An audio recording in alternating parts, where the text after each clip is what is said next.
Hey guys, I'm back with another farming video. So, to do the introduction, I would like to say that this video was requested by Baso Show Official, so shout out to you. The video that I'm going to be showing you today is how to do the Mantid Farm on Assassin Ranger. Uh, it's very, I won't say hard, but it does take some practice.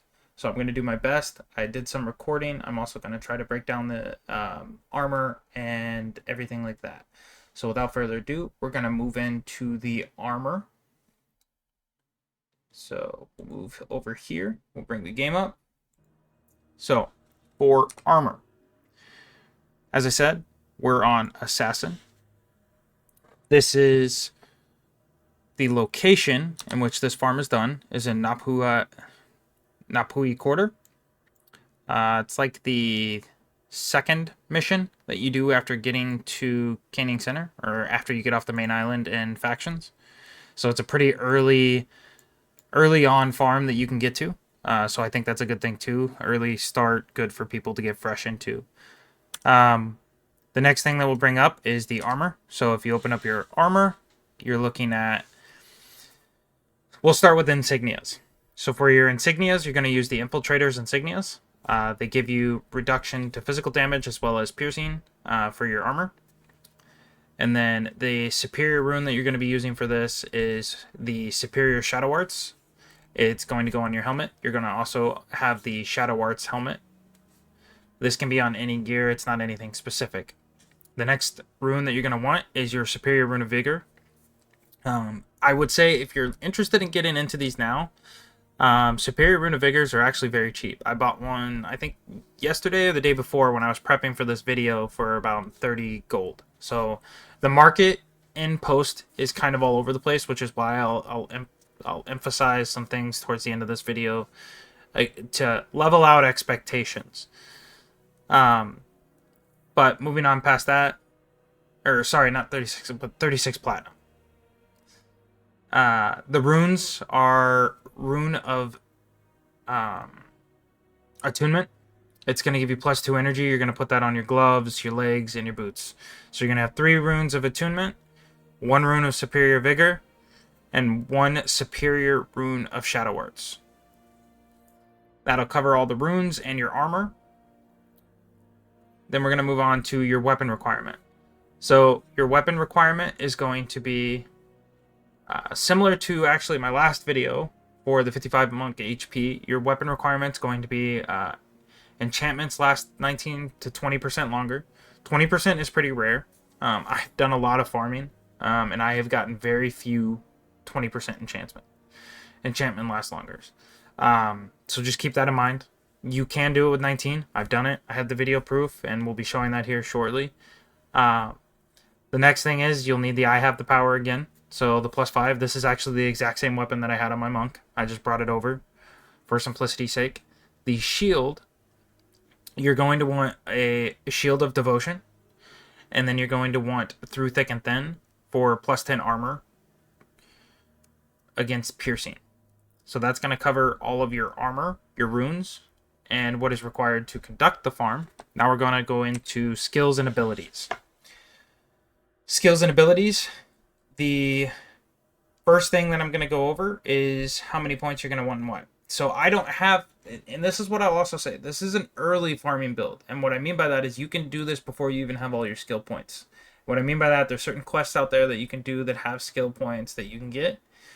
You don't need all of them. I don't have them all on this assassin, and it's not required. You can do it without it. So that's a good thing too. You'll want 15 Shadow Arts. At minimum, 8 Wilderness Survival, because the only thing this is boosting is our sprint. And you have block chance. But the only thing that changes on this ability, as you can see, is what's in green, and that's the 5 seconds, how long it lasts. Which is also increased by your Dwarven Stability. This will last longer. And will prevent you from being knocked down if you're use alcohol, but we're not using that for this farm either. And then you're going to want 10 Beast Mastery. So, for moving into the abilities. Your first ability is Deadly Paradox. If you watched my 55 HP monk, you should be kind of familiar with what this ability does. However, I'll re-explain it. So essentially, all of your enchantments that you cast after you use Deadly Paradox, as long as you cast them within this 5-second window that Deadly Paradox has, right?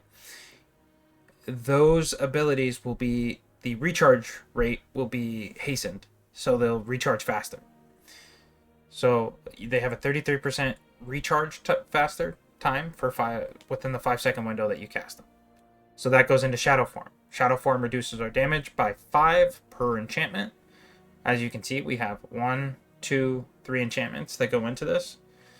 So you'll have 3 enchantments, so it's going to reduce our damage that we're taking by 15.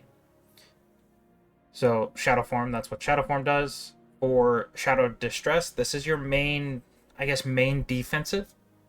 So what it does is it gives you the +8 health regen and then a 75% chance to block. Now, this ability does not go active until you reach under 50% HP. However, I will tell you, this ability is very, very, very strong. This is honestly one of the things that makes Assassins one of the best classes to farm on, in my opinion. Because 75% chance to block, it lasts 60 seconds. You can only make this longer. It can recharge super fast, so it never falls off.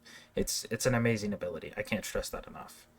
Moving into Whirling Defense. This is going to be your very basic. It's going to do 5 damage to every foe adjacent to you whenever you block a projectile attack. So the Mantids will start attacking you with projectiles, and it's going to start ticking 5 damage. It's very basic, very upfront.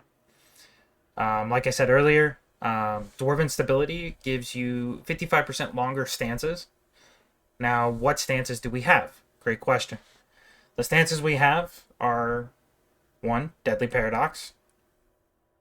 2, you have Natural Stride. 3, you have Shadow of Haste. So this will essentially increase by 55%, the length in which these stances are active. So if you cast the stance inside, it's increased by 55%. It also has the ability to keep you from getting knocked down if you drink an alcohol while under the effect. Not needed for this build. Natural Stride. This is the second part of your defensive. You essentially want to cast this anytime that it comes off. So not only does it increase your speed, but it also gives you the 50% chance to block on top of the 75% chance you have to block while under Shroud of Distress.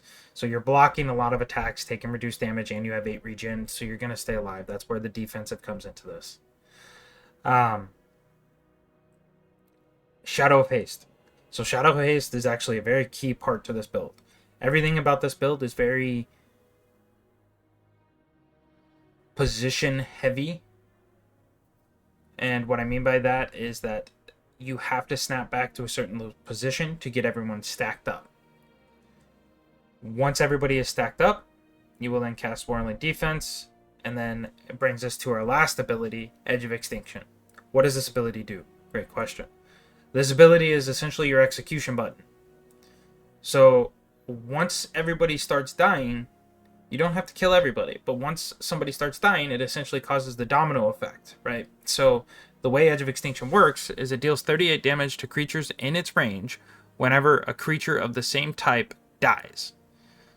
So we're farming all mantids here. So as soon as one mantid dies, it does 38 damage to everybody in range of the spirit. So one dies, 38 damage. The next one dies because of that 38 damage, it does 38 more damage.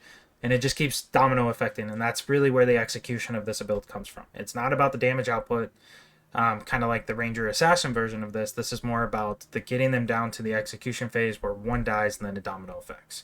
All that goes into positioning. So that's why I say, again, this build is more about positioning than it is about output of damage. So once you make sure your positioning is correct and you've done every ability the way it is, you will be good. So now that I have explained everything about the positioning and the location, we will move into a little bit of actual live execution of the farm. I will see you there. All right. Now that we're outside, I'm going to put a wonderful reminder for everybody doing farms. Always remember, rezone. So as soon as you zone into the zone, turn around, go back into the zone, turn around again, go back outside the zone. What does this do for you? What this does for you is whenever you hit /resign, it puts you right back to in front of the gate to where you can just run back into the zone. Okay, so getting into the actual farm. I'm going to try to focus a little bit, so I'm not going to be looking into the camera, so just bear with me. All right, you're going to start by casting Dwarven Stability and casting your Natural Stride. You're going to want to keep up your Natural Stride. This also gets this ready, so when you're doing the run, you have your enhancement back up as well. I can't stress enough, cast it in the beginning because you're going to want to use Dwarven Stability again later.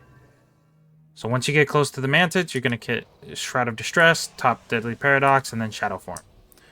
Once you have Shadow Form up, you're just going to keep moving. Like I said, you're going to want to keep up Natural Stride as much as possible. I want to aggro all the Mantids. Let's go ahead and start grabbing them. Now, positioning. Shadow of Haste right here. Keep moving.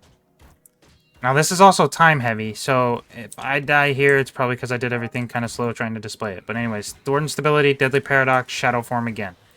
You'll see everything start to ball up. Once it's all nice and balled up, you're going to move in, hit Whirling Defense, and then Edge of Extinction. This might be a wash.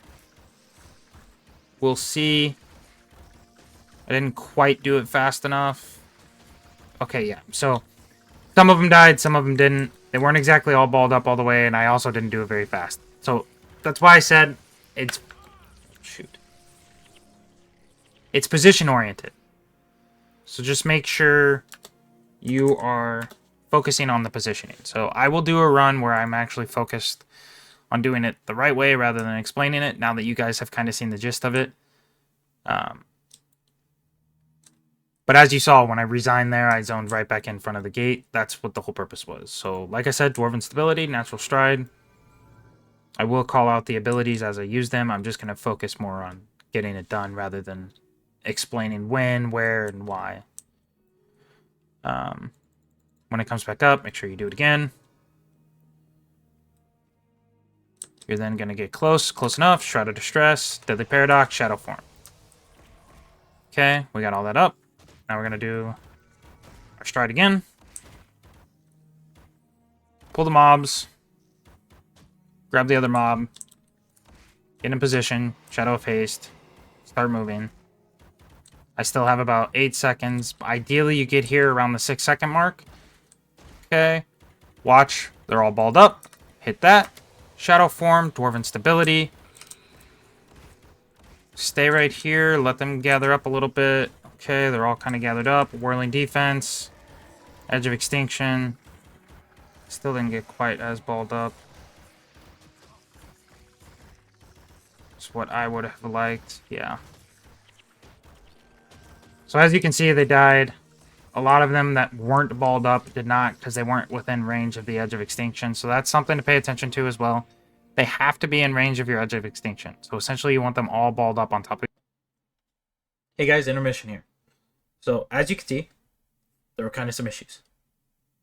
What's coming next is actually what the farm should look like in a perfect scenario. Everything lines up, everything gets balled up, positions are perfect.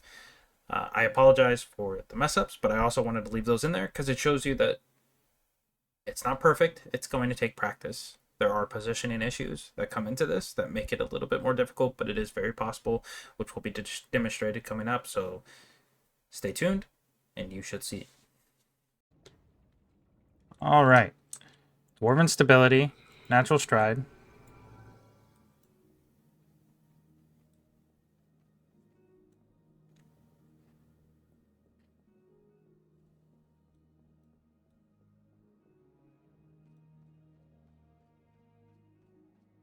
Natural Stride again. We're within range. We're going to do Shadow of Distress, Deadly Paradox, Shadow Form. Start moving. Make sure you do it in that order, because you want as much uptime on Shadow Form as possible, so it should be ideally the last thing you're casting. So ideally, you want to go right here, Shadow of Haste.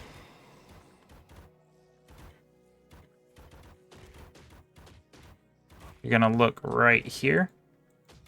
Everything's balled up. Deadly Paradox, Shadow Form again, Dwarven. everything's balled up. Okay, then you're going to move. You're going to hit this. And then Edge of Extinction. You should have honestly started doing that prior, but it should still be okay.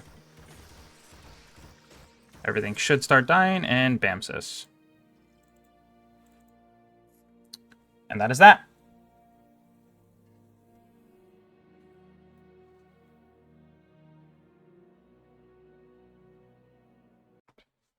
Hey guys, thank you for watching the video. I hope you enjoyed. If you have any other build requests that you guys have, please post them down in the comments. Let me know what you thought about this video.